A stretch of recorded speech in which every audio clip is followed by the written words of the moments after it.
Welcome to our workshop facilitation course.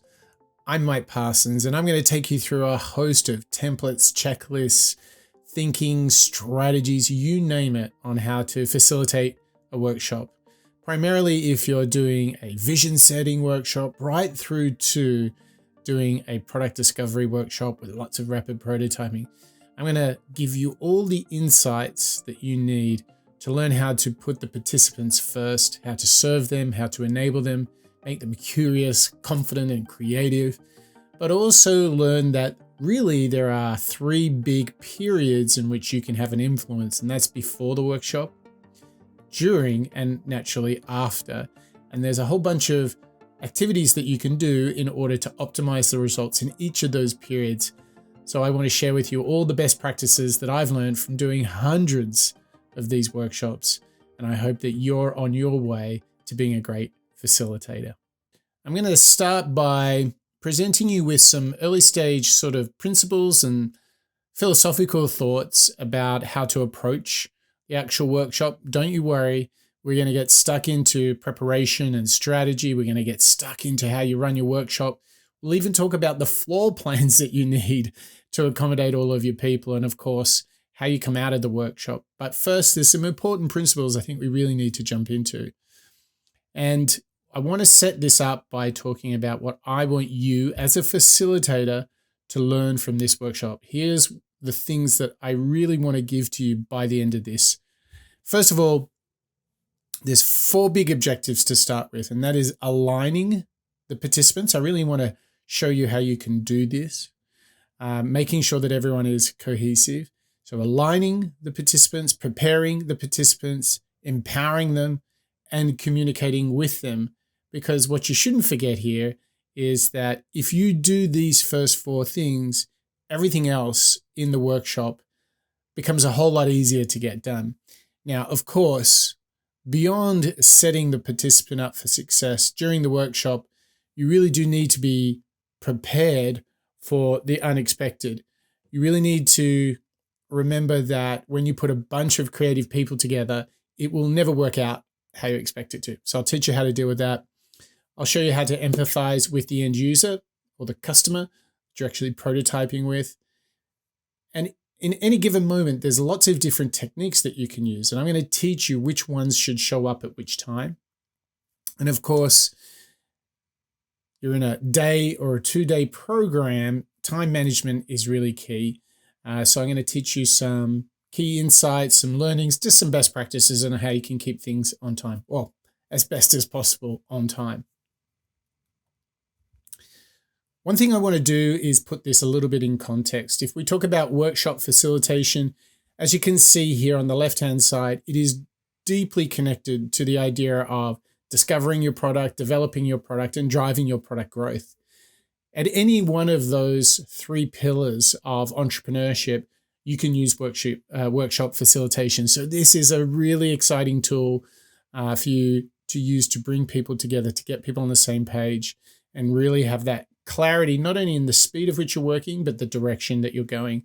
So you have lots of velocity as a team, whether you're starting something new or taking something to the next level. But I think a key thing to keep in mind here is that entrepreneurship, and particularly if we focus on workshop facilitation, you as a facilitator need to be at your best when you're facilitating. And that will require you being happy and healthy, well rested. It will require some really strong leadership skills, and as well as some critical thinking. And while we're not going to deal too much with those topics today, I want you to be aware that here at the Apollo Academy, we believe these four things are deeply interconnected. And there's all sorts of best practices you can use outside of entrepreneurship, which will help you as a product person, as an entrepreneur, when you're in business. So this is sort of the context in which we're looking at workshop facilitation. All right, let's dig into the contents of this course. Let's set out a bit of a roadmap with each other for the next couple of hours. Now, I'm going to set up some essential facilitation skills that I think you need to have, and importantly, some workshop formats. Those are really going to inform how you handle the next piece, which is what I call the big six. These are the 6 steps that you will go through as a facilitator in a workshop journey. I'm talking really end to end, from the moment someone says, hey, let's get everyone together, to the end point where everyone goes, wow, that was a great workshop. Wow, look at the learnings. We've really used those in our product and we're off to the races. So that's really the big 6. So we need to do some work before that because there's a lot of strategy you can put to work in order to get the most out of the workshop. And of course, what we're going to do here is we're going to give you a ton of templates that you can use, but also we're going to give you a quiz to make sure that you've really embodied all of this information so you can go and use it with your friends and so forth. Do all of these things and you're really going to be on track for bringing people together and having a great workshop as a facilitator. And I want you to remember this, that when you do these things, it is totally worth it. You will bring people together. They will have an enormously productive, rewarding, and fulfilling time. And when you create that kind of environment, special things will happen. Not only will they enjoy it, but also the outputs are going to be so fantastic. So really embrace this as an opportunity to design an experience where not only do people enjoy it, but the outcomes, the work, the content itself is of a really high level. You might be thinking, wow, this is a lot of effort to go to facilitate a workshop, but trust me, it's worth it. So I'm going to set the scene a little bit here for how you might want to kind of facilitate a workshop and how to think about it. The first thing I want to discuss here is that you can really do these in a very small format, say half a dozen people, right up to a workshop actually I did this year in the US where we had 129 participants. It was incredibly rewarding, but my real point here is that you can work anywhere in this range. I think less than 6, pretty tough in terms of outputs. Anything up in the 100 range is really, really an enormous challenge. So be prepared there, but you can work within this range. Sweet spot, 10 to 30 people feels really good for me if I was to pick a number. Now, the other thing that I think is really important is not only can you work with a great variety of different people, you can work on a great variety of ideas. You can actually work on something such as a really creative outcome, such as an advertising campaign, value prop messaging, really creative outputs like that. Or you can work on seriously engineered things. I've actually done a cancer detection system, which I think was the most intense rapid prototyping workshop I've ever been involved in. I've also done algorithms, I've done hardware, I've done software, I've even done jeans for Levi's. So my point here though, is you can really prototype anything. You can really create a workshop around anything. And if you're a good facilitator, it shouldn't matter about the subject matter, because this content, these tools, these practices that I'm going to give you to help you facilitate will work universally across all of those different formats. Let's talk now about what happens when there is good facilitation. And I think the number one thing is that the objectives are clear. So as a facilitator, if you want to start anywhere, it's answering the question, why are we having this workshop? What do we hope to be the outcome? And you might be clear on this, but as a facilitator, it's also your job to get everybody else on board. And that can be a little bit harder. There is a ton of other things here that you can also characterize as being a great workshop that's been really well facilitated. It's engaging throughout the period. Of course, there'll be some ups and downs, but people are really engaged. Great structure, great format. I'm going to give you some hints on what that can look like. But also lots of listening, lots of collaboration, really precise on your time management, empowering everybody. But also after the workshop, you've followed up and there's a really good feedback loop. That's an end-to-end journey of really good facilitation. These are all the things that the facilitator in particular affects. Of course, your participants, they're going to have to show up and do the work. But as a facilitator, you can directly affect these things. And it's important to mention that there are things that can happen when you don't facilitate, when you don't do the right thing. And I think preparation is perhaps one of the biggest downfalls of workshops. Without being prepared, you invariably are hoping for a 1 in 100 chance of the magic still happening in the workshop. You've left it to luck, you've left it to chance, because everybody's unprepared.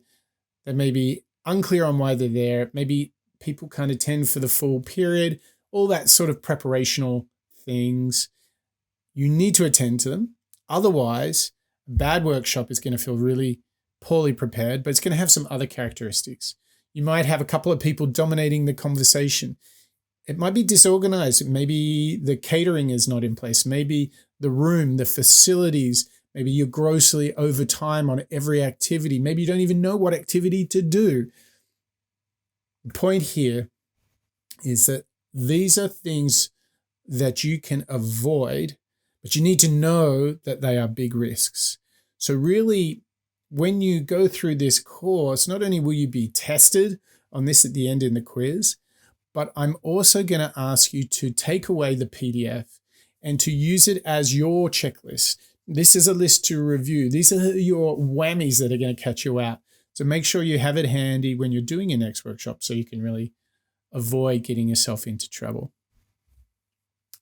Now, a big part of my practice involves prototyping ideas and products.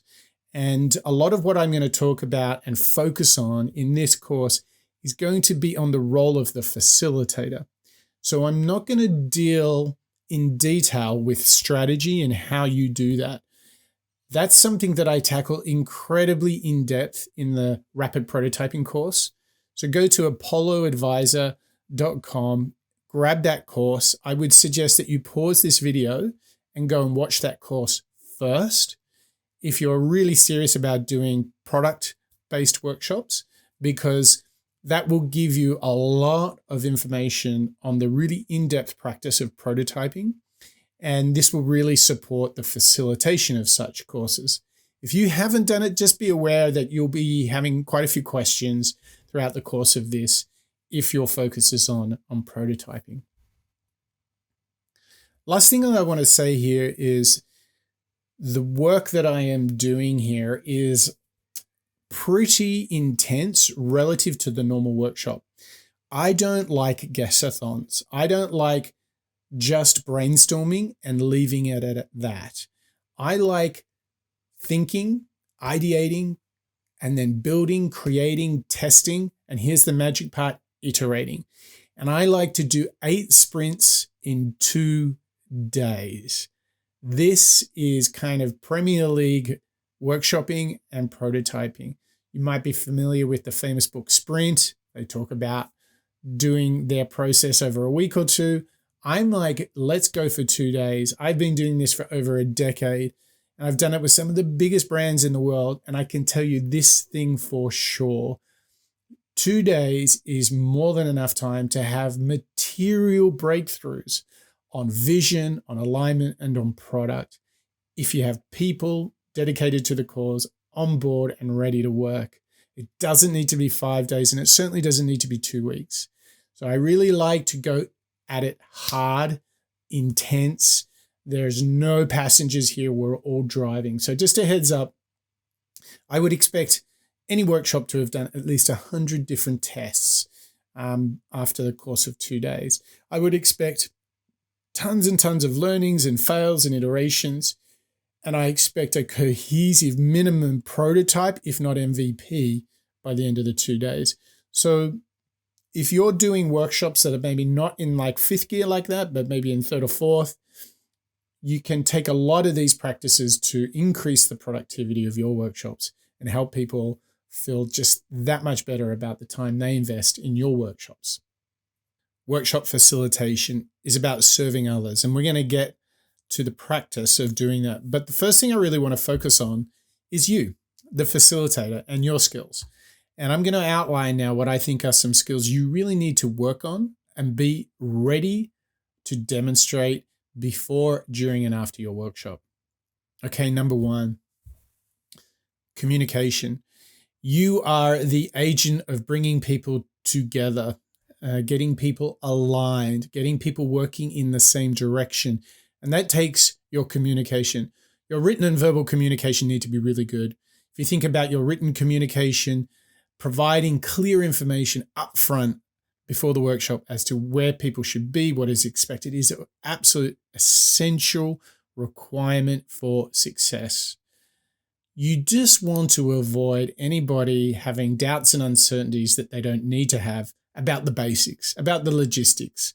Because certainly if they're pushing themselves in the workshop, it's going to be full of, uncertainty and challenge, and that's good. But let's not have people challenged over where exactly are we doing this? What's expected of me? Those are all things your communication can handle. But if we go specifically into the room during a workshop, your non-verbal communication, how you listen, how you create an open dialogue with folks in the room, and how you see if people are being too quiet, or maybe people are, as we talked about before, domineering. You need to be keyed into that. Your emotional intelligence really needs to be open so that you can see where things are at and influence the course of events so that there is a fair and equitable distribution of talking and doing shared equally amongst the participants. The next one is adaptability. The best metaphor I can give you here is it's like herding cats in a workshop. It's really, you are guaranteed by having people in a workshop, you're kind of guaranteed that, things that you don't plan for are going to happen. I can tell you, having done so many of these, I still am surprised about things that happen in workshops. And I think I've seen it all, but there's always something new. So be ready to be adaptable. And I would certainly prepare with things like scenario planning as to what happens if we're running late on the first day. How are we going to deal with that? Where can we make up time? Do we have a buffer? Are some teams working way better than others? What are you going to do? Classic technique there might be what we call the mid-season transfer, that you actually swap participants around teams. So you need to be ready to be adaptable and flexible to how things pan out. The next one obviously is empathy. This is a really heavy empathetic role as a facilitator in a workshop, because not only would you be empathetic to your key stakeholders who are driving the workshop, all of the participants, but also the users as well that you're testing with. It's a big, big thing for me is that anything you make, you should test. Let's say you're setting a new vision for the company. You might think, well, we don't need to test this. Wrong. You bring in employees from the team, maybe employees who don't get to participate much in leadership activities, and get their feedback on your ideas. This sort of empathy to all of those different stakeholders is really important, because if you're aware and tuned into that, you can make better decisions on navigating both before, during, and after the workshop in order for the organization to get the most out of it.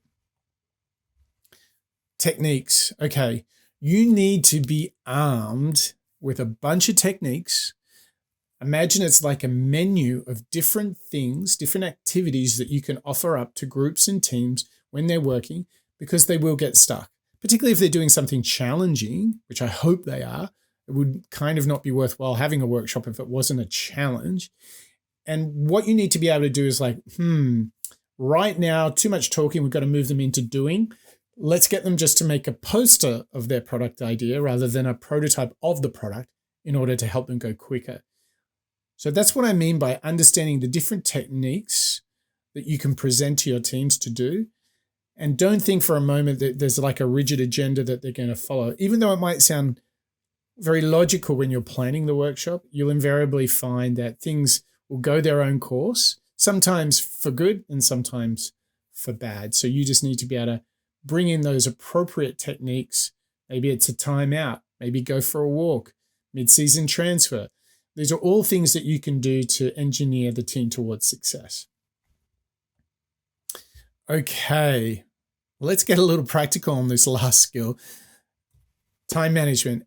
It is so crucial that you have a run sheet, and that's a by-minute breakdown of the workshop, and that you live and just live by this. So we have a technique where we would work on a run sheet at least 3 to 4 weeks prior to the workshop. And then in the workshop, we have live versions on our iPads. Each team has a printed run sheet on the wall, on their flip over that they're using. So nobody is caught out or surprised by the time constraints that we have. Now, invariably, you will be sometimes ahead or behind at any given time. So you need to be continuously reevaluating what you're going to do and using your buffer moments to gain back time, or if you're going to pad things out a little bit, you have to have some good activities planned so that you can keep the group working and on target. Workshop formats. Now, this is a very different, this is a more cerebral thing than the sort of behavioral techniques that we just discussed. Workshop formats are effectively different styles and approaches, and they depend on the objective that you have. So what I'm going to do is I'm going to present 3 different workshop formats to you, and those effectively represent different stages, different needs that companies have across different stages. There's plenty of other types of workshops, but invariably they're not as outcome driven as the ones that I like to do. So each of these have very clear outcomes, and they actually work quite cohesively together. So let's take a look. Type number 1, it's all about setting the vision. Okay. What is our future state? The second one is about alignment. Alignment is like, what are actually our priorities? We got a bunch of stuff to do, not enough time and people to do it. Well, which one gets selected? And the third one is product discovery workshop. That's where you've set the vision previously. You've agreed on the priorities previously. So you're ready to build the product. So in fact, as you can probably see here, you could do a vision workshop. Then you could do an alignment workshop because you've got such a big vision and there's many ways to get there. Well, where are you going to start? Alignment workshop. And then the last one is, okay, we've picked our number 1 priority. That's the one that should get our attention in a product discovery workshop. That would be a great sequence to follow, but no organization is that elegant and that structured, so it's a bit more organic. Sometimes you have to work backwards, or sometimes they just need you to do one of these, not the whole 3. But these are the 3 big ones, and I'm now going to go into each of these. So as a facilitator, when someone comes to you and says, let's do a workshop, you know you've got these 3 options on the menu, and you can actually guide them based on their needs. The vision workshop, I would say this is all about a company trying to create a brand new world. They are not trying to just grow. They are trying to transform. We're talking about potentially a company or an organization that are in an extremely competitive, mature market, and they've made the decision that they need to disrupt and totally transform, reimagine their fundamental business model. If that was the case, Vision Workshop would be perfect for them. And what I suggest here, now I'm not going to go through all of the details of these different types of workshops. I'm going to call out a few characteristics. You should use this as reference though, and definitely come back to this because I've pretty much got the whole workshop for you here. I would say the big thing here is at the beginning of the workshop and perhaps in your strategy phase, it's really about identifying what's happening inside and outside of the company that's brought you to this need for a new vision. So I mentioned competition on the outside. If you look at things on the inside, there might be dynamics such as like we have essentially got the most out of our current business model. We're as efficient, as good as we can really be. And everything is marginal gains from this point. We need to be in a completely new type of business. When that feeling's happening inside, maybe there's lots of competition and profit pressure coming in from the outside. That would be a great moment to do one of these workshops, and understanding internal and external factors are really important for vision workshops because they set all of the environmental context in which you're going to do this next step, which is looking into the future. And I would say for a vision workshop, the future state brainstorming is the essential activity because vision in its purest form is about an image of the future, of how the world could be better, how the company could play a key role in your customers, in your community, or beyond, how there could be a better future state that currently doesn't exist. So, encouraging folks to imagine what that could be is not just like a half an hour slot in your workshop. This should be iterative, and there should be teams working on it, and ideas, divergent and convergent thinking, maybe several sprints on this activity. If you get this right in your workshop, the interesting thing is you can also kind of cascade off that.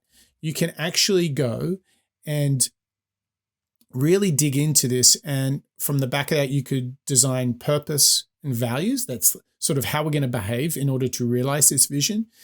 And then you could, if you want to talk about a takeaway, a great thing for a setting the vision workshop is have a vision statement. So again, if you go to apolloadvisor.com, we've done a lot of work on vision and vision statements. There's a lot of material. It's all free. Go and check that out. I don't want to get into all the strategy of that because I love it too much. I'll take hours once I get started, but you really do need a great vision statement because that's the thing you can take away from this workshop and that can activate people. And of course, like any of the workshops, you'll see that one of the things that I'm really big on is like embedding next steps into the workshop, because we're too often seeing that workshops was like, geez, that was a great 2-day offsite. And then everyone comes back to the office and it's business as usual, right? And that's not the whole point. The point is to create change, positive impact. So embedding those next steps is really crucial. So now we're going to shift, and it's quite a different style of workshop. The alignment workshop is all about, hey, we violently agree what our vision is. However, we're not on the same page as to what are our priorities. This would be classic, like if I think about a bank, what are the business folks saying? What are the technology folks saying? If I think about a big brand, what is marketing saying? What's operations saying? You can just see all those different sorts of stakeholders or silos. You need to bring them together, and an alignment workshop is really fantastic for that. I think that the pre-work here and the identification at the beginning of that workshop should be an acknowledgement of where are we stuck? Where are the blockers? So you notice how different this is, because this is very much like what's stopping us today, whereas the earlier vision workshop is dreaming about the future, dreaming about the tomorrow. So the alignment workshop, I think, is once we identify blockers, as a facilitator, you must ensure that there's not a blame game. It's almost like it should be offered without judgment. It is what it is, because here's what's really important, is that you can start to map your activities back to the vision of the company and agree on how you should prioritize them. Now, again, I don't want to get into too much strategy here, but I can tell you agreeing what sets a priority is the core thing in this workshop. What I mean by that is there a time factor, budget factor, resource factor? Maybe there's a regulation factor. Maybe there's new regulation coming in, or maybe there's a compliance moment. What's driving your priority setting? Because where you often find the disconnect is teams often will say, yes, these are 5 big projects that we should be working on. But how you rank order those against, on the other side, the priorities, how you set priorities, what are the factors of setting a priority? This is often where they don't agree. Like someone might be on a real urgent time thing with compliance, But someone from a different part of the business might be like, if we don't build this, we're not going to have customers in 2 years. Totally different agendas. One is growth and revenue, and the other one is time. So if you can bring people together about what is actually truly important, and then the art of compromise can start to happen. So you can see here that you would move after you've attached mapping those priorities to the vision. You can start to look at the fit and gap analysis and create the consensus. Because if you do create a forum in which everybody is heard, once they've been heard as a facilitator, you're creating a trust that enables some consensus and some trade-offs. For example, if I'm looking at the top 5, I'm willing to concede that maybe some of my important projects don't get as much resource or priority as others, because I can see 2 of my 5 have been placed up at 1 and 2.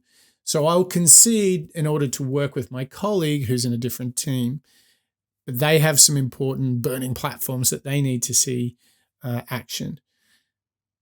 If I haven't had the chance to speak and offer my point of view, maybe if it's a really intimate workshop, how I feel about it, if you haven't done that work, you will never get consensus.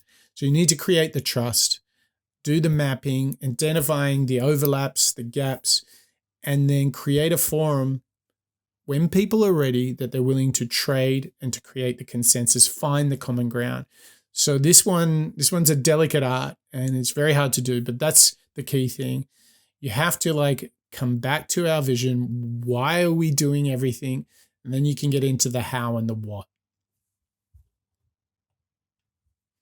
Okay, product discovery. Amongst my children, I don't like to pick favorites, but this one, I might make the exception. So product discovery, big shout out to Tom Chi, who I met over a decade ago, who taught me how to prototype in San Francisco. And I've taken that with me and practice it as much as I can. So big thanks to Tom.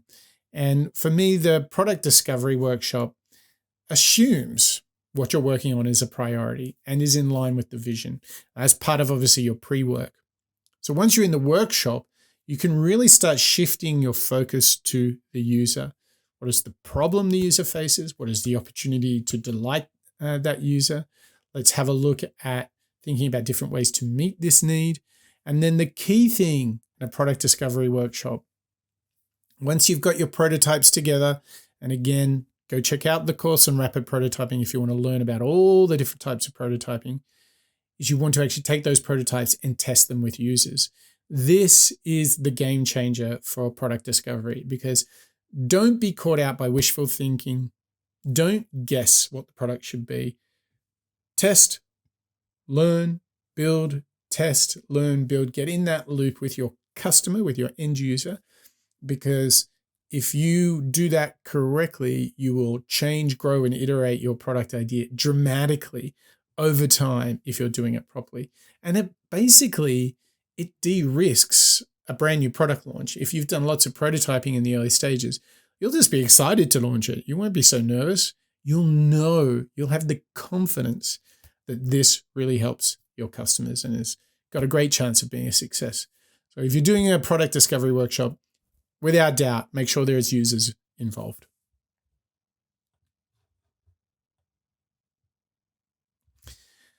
Okay, so what we've done is we've looked at a whole range of thoughts and ideas about how to think about workshops, how to prepare yourself, how to think about the options that you have.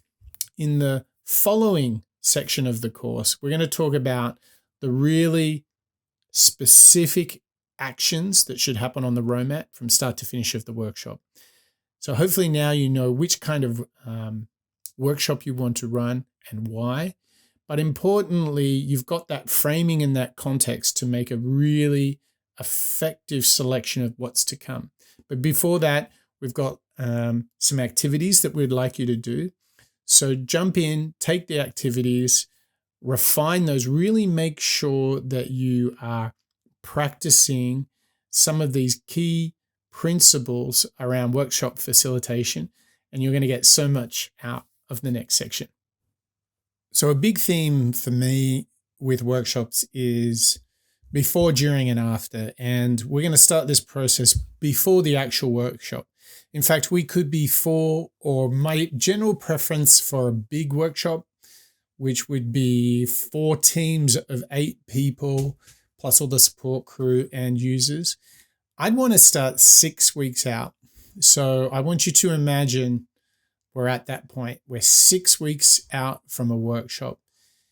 And knowing some of the things that we talked about earlier in this course, now what we're going to do is get into the core facilitation things that need to happen.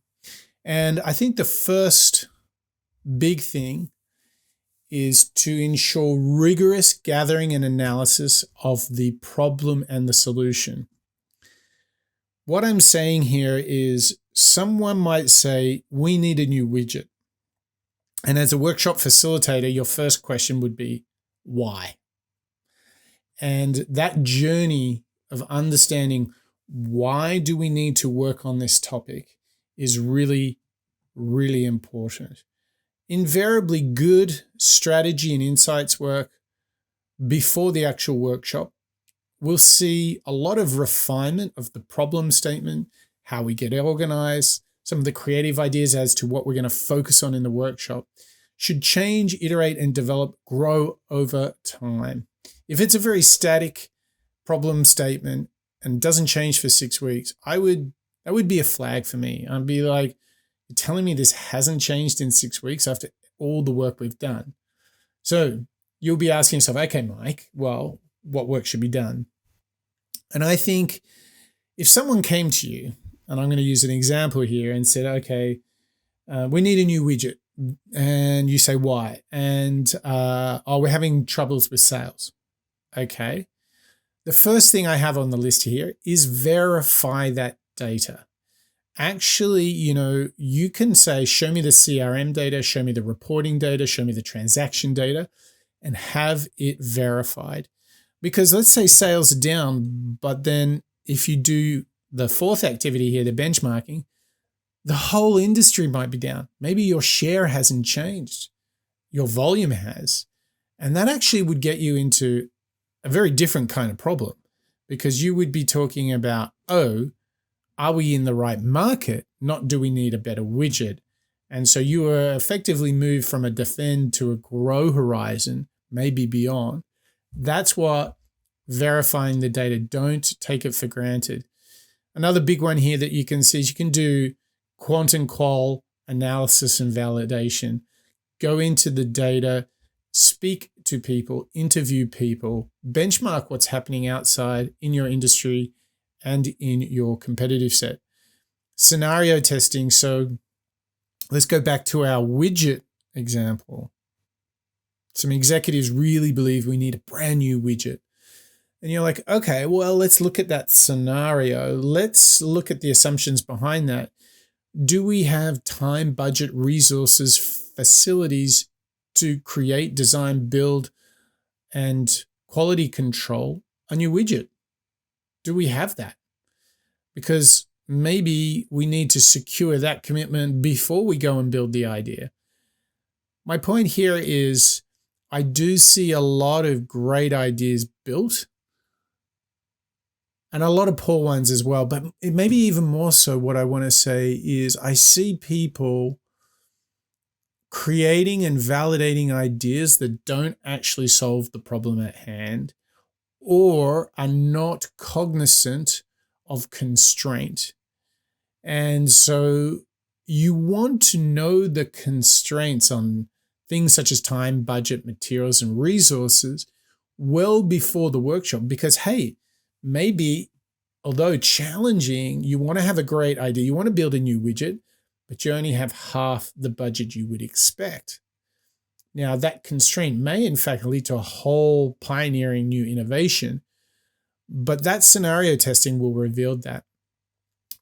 Another one here I think's a big one, particularly as we're getting prepared before the workshop. As a facilitator, you should do a risk analysis. And I think it's really about asking, what risk tolerance do we actually have? And in that, I see a lot of organ rejection, of companies rejecting new ideas because it's too different to the status quo. So risk analysis and looking at that tolerance is a great way. You might have a few executives who are big on Horizon 3 transformative work, but really the truth is the organization can only do Horizon 2, just some growth, just extend what we've got, don't reinvent it.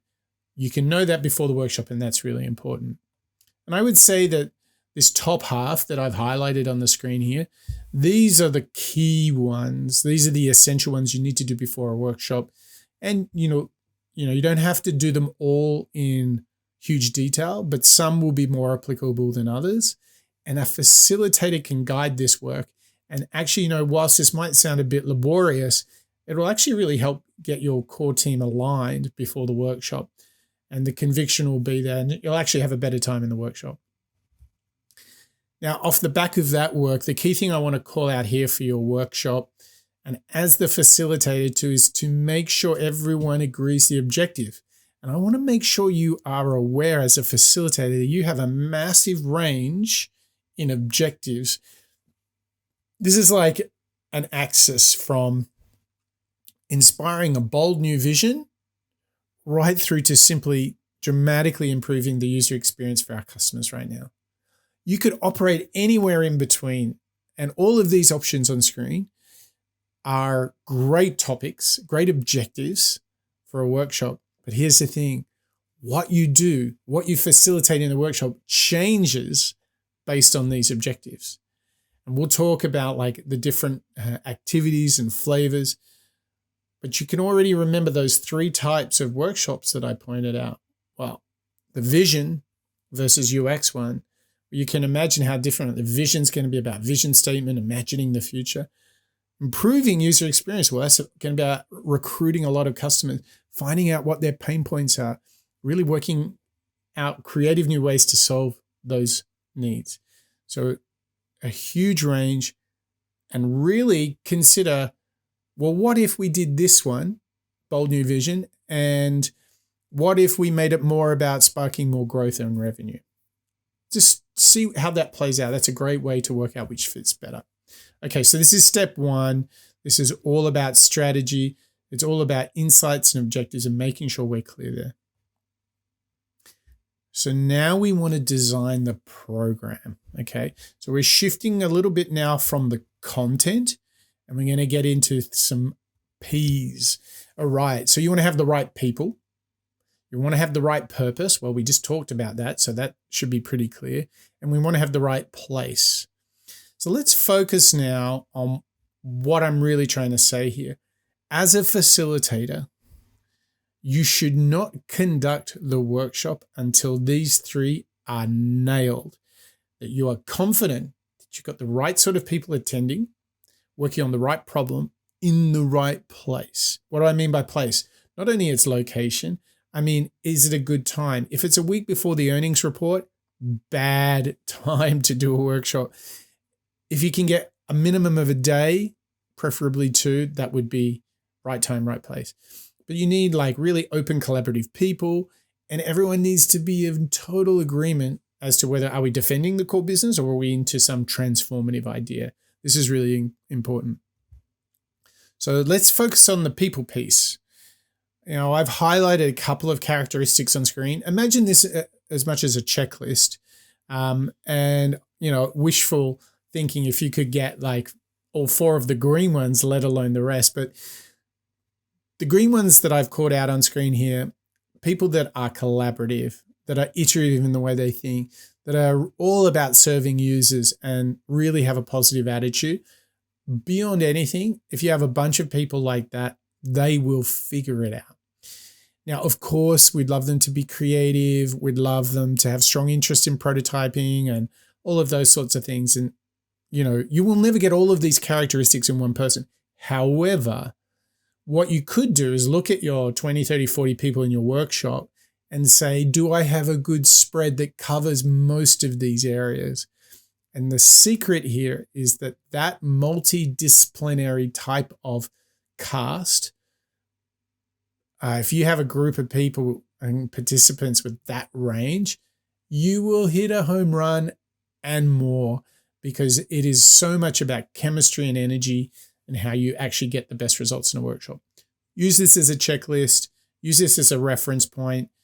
You kind of see that, if you can get most people having 2 or 3 of the greens, but have a spread of all the others, then you'll be in great shape. Okay, now we're getting like super practical. I kind of love this stuff as well. This is how to think about space. My experience tells me that when we think about having teams, that you want to allocate about 30 square meters per team of 8 or 300 square feet. You want to think a little bit differently between the team workspace and theater mode or showcase mode. So I generally love teams to go off and work independently, and then they come back and share in theater mode. We start the event in theater mode, then we break into teams. Then we come back and share back in theater mode. And we do a lot of that transitioning throughout a workshop. I generally would say that, for a group of 50 people, you need 80 square meters for them to be arranged in a kind of seating theater mode. So these are just guides, but this is really good because there is nothing worse than when you've got a team in a workshop space that's way too big or way too small, okay? So these are really good guides for you. And one of the things I would always do, just to confirm this, is to ask a venue, if I'm leading a workshop in a venue that I've not been in before, is I ask for photos of other events so I can visually see how the space works out. So you can see over here on the right-hand side, it's a workshop from, I think that was 2016 in San Francisco. And you can kind of get a sense here of how I'm thinking about space. Whiteboards to put up post-its, to hang things up, a lot of flip over charts, but you can also get a sense of the distance between teams. It might look a little cozy, but it's actually pretty good because it creates a lot of energy when people are together. So that's actually quite good. Sometimes they get a little competitive too. Down below, you've seen sort of the basic materials that you want to bring into the space.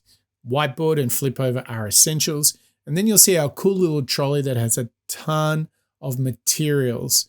You just don't want to go in, when you go into an office, someone wants to brainstorm on the whiteboard and none of the actual markers are working. It's so annoying.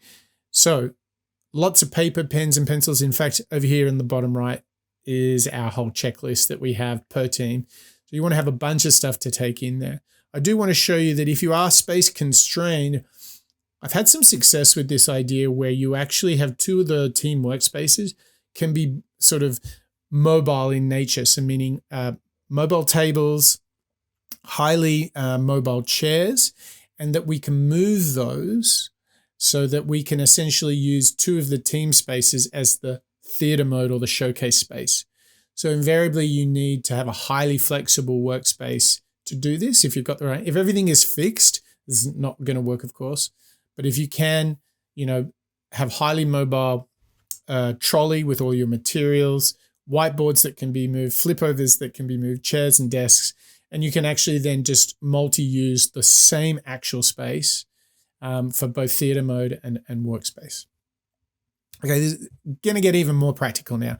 This is a run sheet. This should be your Bible. We talked about setting up a minute-by-minute run sheet. You should have this at least 4 weeks out. It will change, grow, contract, expand continuously prior to the workshop. But the key thing here you can see is this is my classic go-to setup. 4 sprints, minimum an hour per sprint over 1 day. And your second day would look pretty similar. Now, what we like to do here is describe what's happening, what room it's in, and if we're recruiting people, who's being recruited in. But this is really important because this is your guide. And as a facilitator, you really will come back to this on the day, time and time again, because so much is going on that as a facilitator, you just need to be like, when does this sprint finish? Okay, it's 11:22. Oh boy, we've got 8 minutes left. I didn't realize we were that close. And that's a huge insight as a facilitator.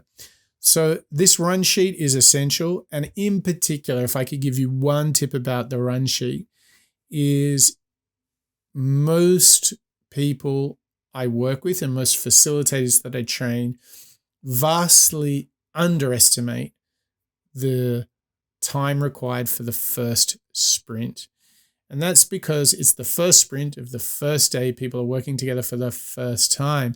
It doesn't go as quickly as you might think. Obviously, it will pick up speed throughout the day. So my big power tip here is always make your first sprint the longest, because that helps people get familiar, get a sense of momentum, and that the subsequent sprints, they'll be really quick.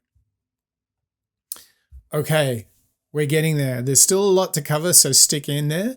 Now we're going to talk about pre-training. This is obviously for yourself and your other team leads, captains, or facilitators, but also for all of the participants. I would recommend this as a 6-week kind of tempo in regards to training and onboarding your participants. Remember that as a facilitator, this is really about the journey that your participants have. So week 1, let's say we're 5-6 weeks out, super clear, where are they meant to be, when are they meant to be, for how long, and go into detail such as where they can park, how best to travel there, etc., etc. Give them some sort of general agenda, particularly if you don't want people leaving your workshop midstream to take calls and whatnot. Be very clear about that, but then also give them a free time so they can organize calls into those slots. Another big thing is who's involved, what's expected of them, and who's doing what. A lot of people I've noticed over the years get a little nervous about, oh, what have I got to do? And that's invariably was a very natural thing. So make sure that you're very clear on who's doing what the expectations are, and giving them a frame. Now we move into the middle here, weeks 2, 3 through to 4. You want to train your participants. And I think the first thing is getting them read in on the problem statement, why it's important, what are going to be the ground rules for how you work. And you want to create an environment where they could make suggestions to the agenda, because that's going to foster a lot of trust for you as a facilitator. I think the key case that comes to my mind as I talk about this are really valuable people that are going to participate in your workshop that might not be very familiar with this particular use case or problem or part of the business. So let's say you have an expert in CRM and you're going to tackle a customer problem, but they haven't had much interaction with the problem. You really need to make sure that they're provided with materials, or I often do open office hours where I do sessions with my participants in the lead up to the workshop so that they can just ask a bunch of questions. Because here's the big cheat here.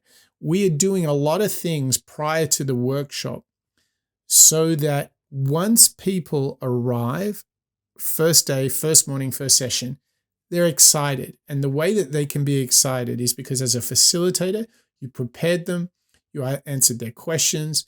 They don't feel nervous. They're just excited to get stuck in. And that's all through preparation. Prepare them, prepare them, prepare them. Now, the next thing is you should train your facilitators, particularly on what you expect to be the common techniques that you're going to use in the workshop, but also for your participants, if they've never rapid prototyped before, if they've never worked with users before, which I often find is the case, then you need to give them some good basics on rapid prototyping. Because if you don't do this, they have to learn in the workshop. So rather than being able to work on the problem, they just need to learn how to workshop, how to prototype. And that is killing because you only have a couple of days in a product discovery workshop to build a product. So you want to get out of the workshop any of that prep, training, education, and onboarding. Do that all before the workshop. So then you've got like a beautiful, clean runway so they can just go for it for 2 days. And they're not like still putting on the training wheels and like, oh, I'm not sure if I can do this. Make sure they're confident and well prepared, and then your workshop is going to go really well. The packing. Again, this is really another insight on what you do before that makes what happens during the workshop go even better. This is a short list of things. I would say more than anything, you are now shifting to thinking about architectural interior design, space design, experience design. And I'm going to share a few things that, some tough lessons that I've learned over the years. We've talked a little bit about the space allocation, making sure that place is easy to get to.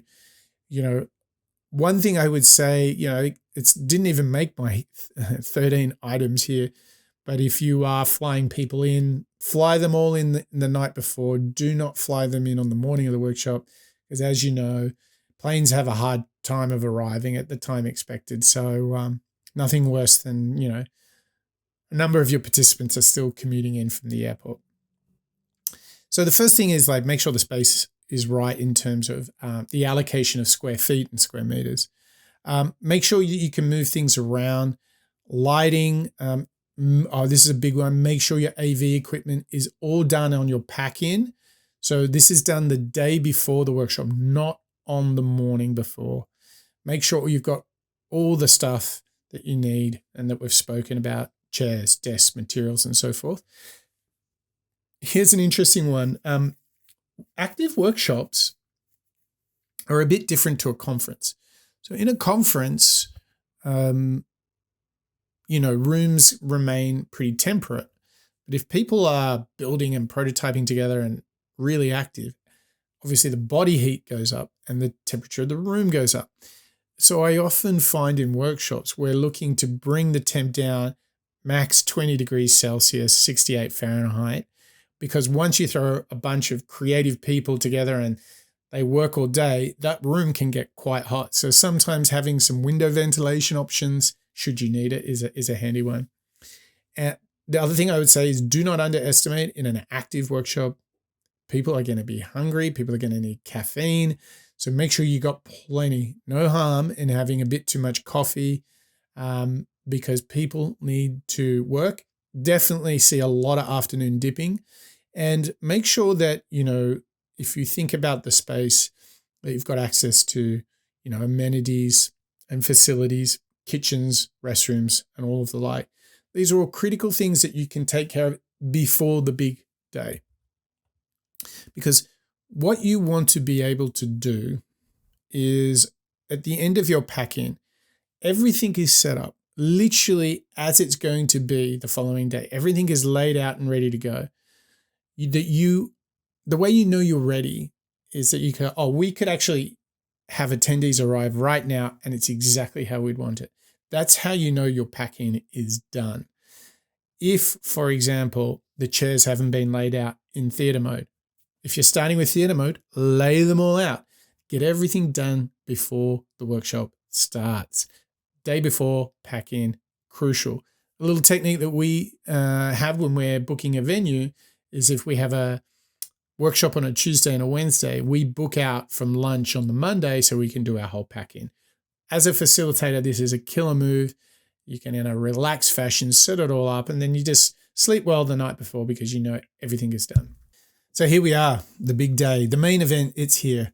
You're ready to go. Everything has been organized. Everybody is well prepared. You even have the cell phone numbers for all your attendees.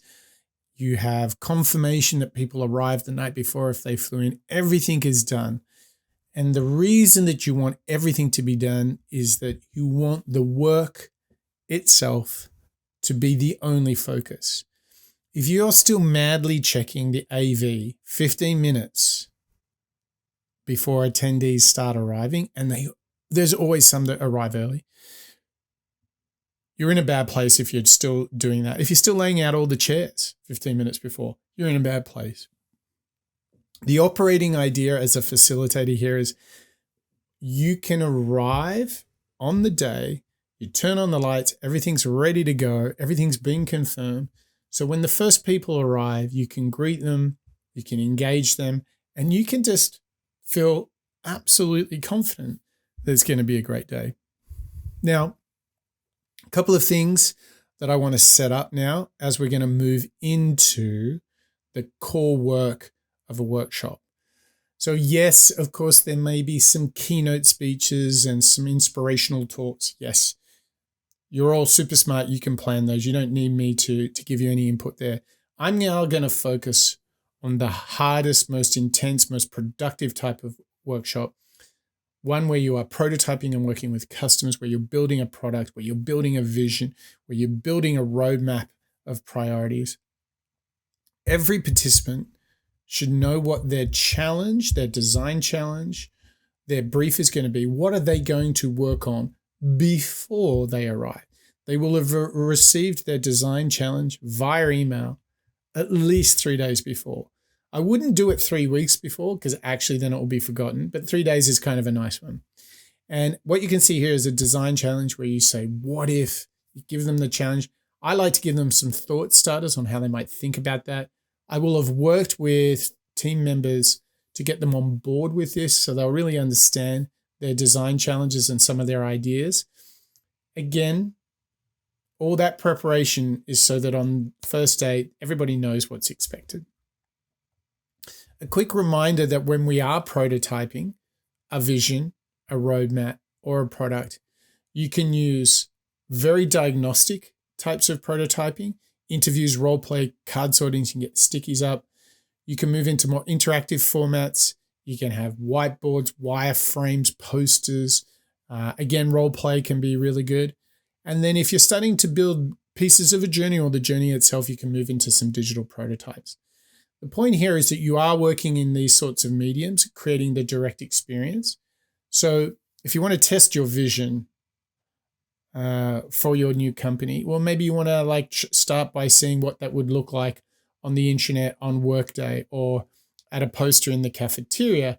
That would be a great test. Don't just chat to other employees about it. Likewise, if you want to test with customers and you're just starting to get to know them, you might use some of these earlier diagnostic tools, and over the course of 2 days, you move through these. Now, I want to pause here and say, hey, if you want to know more about these techniques and why they work kind of scientifically, apolloadvisor.com, get the rapid prototyping course because I go into this in a lot more detail. What I'm actually going to focus on is something that I've designed to help myself and to help participants and facilitators, because when you are working in an intense workshop, be it design thinking, rapid prototyping, or a combination of the two, you can get lost. It is very cerebral work. It's quite physical. And if you're working with customers, a lot of emotional stuff's going on. So I tried to create a map, and I'm going to take you through that map as I would brief a facilitator on. Okay, the map. What I'm trying to do here is map for you the core techniques that I believe are essential steps to great prototyping, to great workshops, great design thinking.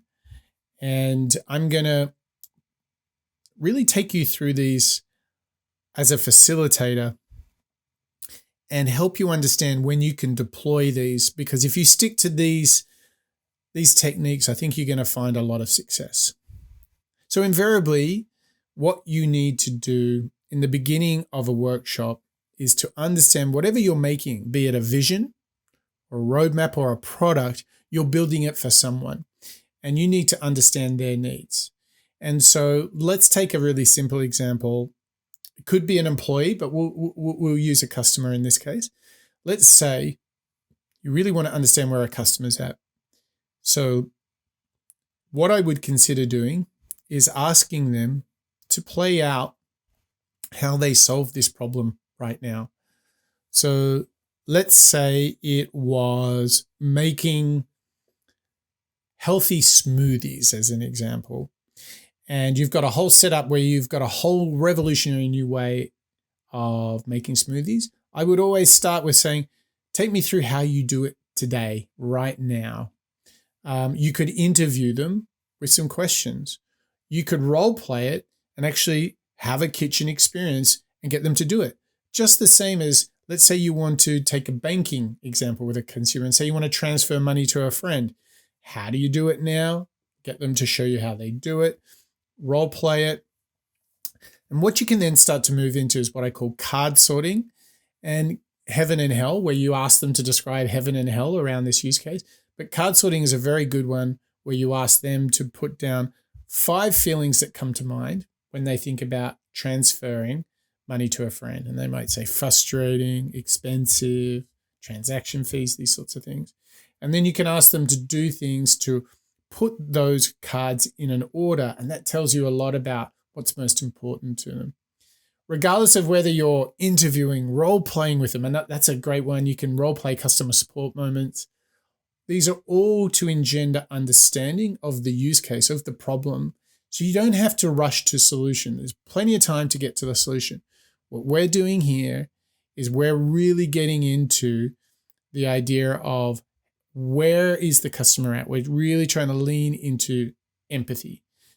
Now, you may do this several times and test with the customer. Then you ask them to go back to the green room and sit down. And then you get back together as a group and say, what did we learn and what do we want to do next? For example, we may go back to the understand, okay? So you might actually say, we did fly on the wall, we did use interview. Now we want to use card sorting, which is here, right? So the key thing is that you might have several iterations where you move through these. You actually do several of these before you get into ideation. Once you understand where the user's at, then you can say, what if this banking experience was designed by Airbnb? That would be a great design activity. How might we make this 10 times better? What needs to be true? These are kind of creative starting points where you can ask people to go out and work. So maybe as a group, they studied users and their needs. Then you ask them to take 5 minutes to work on 10 ideas real quick. And they work on it. And maybe you give them a prompt. Hopefully they suggest prompts as well. So now what you'll see is we spend some time understanding the user. Now we ideate off the back of that and really try and get a sense of solution, but something that's like much better. Like we're not just going for 10% better, much more 10 times better. So it's very creative and divergent. Now, everybody comes back and shares their ideas. Remember, in between all of these sessions, what are we learning? What are we doing next? And we're starting to move through. So we've got a picture here, understanding the user, ideating on how to make it better for the user. But then we have to decide, what are we going to build? What are we going to prototype? Now, this can actually get people really stuck when there's lots and lots of ideas. So you've probably got a ton of ideas up on the wall. You might say, well, which one impacts the user the most? Maybe you say which one is the quickest. Maybe there are other considerations relevant to your group. But that's a really great way to look at like 10, 20, 30 ideas on a wall and you say, well, which one would be the most fun to do? Let's start there. It doesn't matter because hopefully throughout a course of a workshop, you would go through most of these ideas. The key thing at the decide is that everybody gets a chance to contribute here. Do not just go with what the most senior person in the group has to say. It's really important that everybody gets to contribute. And you as a facilitator here can say, I love these 3 ideas. We seem to have 3 competing for first position. Why don't we do them one each? We'll do a sprint on one, or maybe we'll do one test now on one, then we'll do another test on the other. So we'll do all 3. We'll just do them in order. Those are the sorts of things a facilitator can help do. Now, remember that you might, in a really, really slow group, you might get an hour or 2 and you've only got to here or to the build stage. What I want to encourage you to do is to get them not only to build, but to test within an hour on the first day in the first session. If you have done everything that I've talked about, this is possible. This is really possible. So let's unpack it a little bit. you could test a poster that you built and ask them how interesting or how engaging it is. It could be really simple. It could be actually a storyboard of a user journey. So you don't actually build the prototype, you build a storyboard of the prototype, or you build a user journey map, or you create content, or maybe if you're really good, you create a single feature. The important thing for me is that if you can move from understand, ideate, decide, build, and test within the hour, if you do that on the first session, in the first sprint, on the first day, they will be flying by lunchtime. And by the second day, they'll be in hyperspeed because they'll learn how to do this. And the more you test, the more you learn, the more you learn, the more you validate. The more you validate, the more you really got something. Okay. Now, here's the catch. You're going to get stuck. And the key technique I want you to use here is if your testing is not doing well over here, go back, build something different. If building is just not working, maybe you need to decide something different. Maybe you've chose to build something too complex. You need to go for something simpler. If you're having troubles deciding, let's go back and ideate some more. The key thing here is that you will move through this in cycles. Maybe you test and build and validate a great feature, and maybe you go back to the start again to build a second feature for your app, for your product, for your service. And this goes for on and offline, digital and analog. It's all the same. The key thing is over the course of those sprints, 8 sprints in 2 days, in between every single test, you're always asking this question: what do we learn and what's next? If you continue that iterative mindset, it's like compound interest. You'll make incredible progress. You will fly like the wind and you'll have really satisfied people. Now, the key thing for you as the facilitator is to use this template, these 5 steps, to ensure that you're always asking, what do we learn? What do we do next? And remember that if you are stuck, just go back 1 step. Still stuck, go back further. If you continue to go through this, if you're prototyping a vision statement or a roadmap or a product, it's all about this insight in starting at ideation, finishing at testing, and throughout every single moment that you interact with a user, you ask, what do we learn and what do we do next? Well, you're probably feeling a bit exhausted from your workshop, and if you've done half the things we've talked about, you'll have had a big success. But even in some of the best workshops, the challenge can sometimes be what happens the day after. The biggest risk that we're fighting against here is that everybody just goes back to work as normal, work as usual. And all the good stuff that happened in the workshop becomes like some alternate reality and doesn't come back into the organization or doesn't get built. So the answer to this is a playbook. And the reason that a playbook is so important is it's part of this overall approach of embedding what was learned, oftentimes offsite, brings it back on site into the organization, big or small. And I think that the first thing that is essential is that you make a playbook not only to say what we learned in the past at the workshop, but here's what we should do going forward. So the number one recommendation that I have for you as a facilitator is the following. Make sure that there is a commitment to build, that resources are planned to build, develop, design, produce, whatever your concept is, that they are booked in before the workshop. Because what this does, it gives your playbook a legitimate anchor to hang on, which is, here is how we go from workshop to delivery of this idea, this product, this service, this vision statement, this roadmap. You really need to think about this as the psychology of urgency. We have booked X team, X people, we have paid for these resources, or we have allocated these resources to start in hopefully a short time. And then the playbook really is the bridge from the here and now to the starting of that delivery. I've often found that when you don't have development, regardless of analog or digital, When you don't have development booked in, the time from the workshop to actually getting started on making it, it becomes quite long.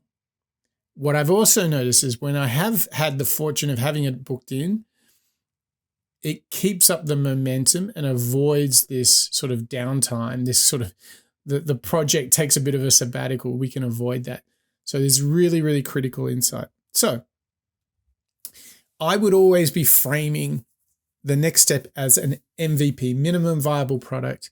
What's the smallest, easiest, quickest, fastest, yet most important thing we could do as a minimum viable product, as a beta version, or even an alpha version of this product. Do not try and jump all the way into first release version 1.0, because that'll feel like too big a jump for the stakeholders. If you go for some sort of pilot or MVP, I've found that that's really good anchor point for your playbook. And the playbook is going to be a description of how we're going to get to the MVP, to the pilot, testing, development, who's going to do it, the sprints, some of the risks that we might focus on. So let me take you through how we're going to build this playbook, how we're going to get to actually making this idea come to life. So the first thing I would do is I would start with the learnings from the workshop. And as a facilitator, I think you can not only speak to on a product level, we learned that these features, these user stories, this entire user journey, but you can also speak to things like, hey, here's how we work really well. Here's who did great. We learned in the workshop that these kind of skills and behaviors are going to be important for the product ongoing. Maybe you also had some discovery if it's a consumer product, some pricing discovery, some do's and don'ts in terms of how you talk about the product. And maybe you even got some inspiration on how you might launch the product, or who that early adopter, innovator type that's going to actually be your first customers. These are all great learnings that will come from a good workshop if you follow the structures and the playbook that we mentioned. But here's where I think you make the most difference. Calling out the challenges you expect in development of the product, in development of the vision statement or the roadmap. Now, I'll base it off product because it's by far the most complex. I would actually guarantee you that half of these things you could say at the end of the workshop. For example, you could call out what you perceive as some technical risks. I would say legacy systems or integrations would be sort of the classics there. Potential items that might cause cost overruns or time delays. Maybe there are some prerequisites for user adoption, security and quality issues. Another big one is, particularly when we talk about software products, is how we're going to make this scalable if it's an MVP. There's probably a lot of trade-offs there. But you can actually document these before you get started on development. And I think that's the key. A good playbook gives you a heads up on some of those challenges to follow. So this playbook should leave you with a complete roadmap to your MVP or your pilot. It should call out some of these challenges. And if you really focus on bringing all of the prototypes, learnings, everything that you validated into your playbook, as a facilitator, you've got a physical asset that works so well for the people that were at the workshop. But here's the great thing is that it also, and here's the real trick, if you write your playbook from a voice of someone that wasn't participating in the workshop, you actually unlock this whole new level. So what I'm talking about is when I read a playbook from a workshop and I wasn't the facilitator and I wasn't in the workshop, if they've written it to explain things in the introduction and throughout the journey for the audience of people who were not there, then it's more articulate and more complete. But here's the real thing. You can then take that around the organization, share that with people, present it to people, give it as a pre-read before a meeting to get stakeholders on board. And people who were not there still understand the magic that you discovered and validated in your workshop. If you write your playbook narrowly and only exclusively for those who were there, then it's a bit like inside baseball. You don't understand everything that they're talking about. You don't have context. So a great playbook has all that strategic work in it that you did before the workshop. It has what you did in the workshop, and importantly, what you recommend now, getting to your pilot, getting to your MVP. So this would be a pretty complete journey. In fact, if you've got a playbook like this really means that what you did before, all that rigor and preparation, not only on strategy, but on the space itself, on the people, and then in the workshop, you understood those 5 key steps and moved people iteratively through them, really focused on the learning, and you produced a robust playbook like this. You are going to have an amazing asset. You're going to have something that caught the spirit and the magic of what happened. And you've got something that's going to really be an agent for building a vision, creating a roadmap or a product for the future. So I'm going to give you some downloadable tools. The first one is Team Sheet. Really important. What you should be able to do here is have all of your people cast appropriately into teams, a diverse cross-section of people in each team. If you've got 10 engineers, don't put 10 engineers in one team, spread them throughout your teams. Make sure that you've nominated some key roles. If you want to learn more about these roles, obviously head over to the rapid prototyping course that I've mentioned. And the other thing here I'm going to give you is some design challenges. All right. Design challenges, we've talked about those. These are given to your participants before the workshop. These are all based off the strategy. Again, more about design challenges in the rapid prototyping course. But now that you've seen all of this and we've covered a lot of ground, now it's time for the quiz.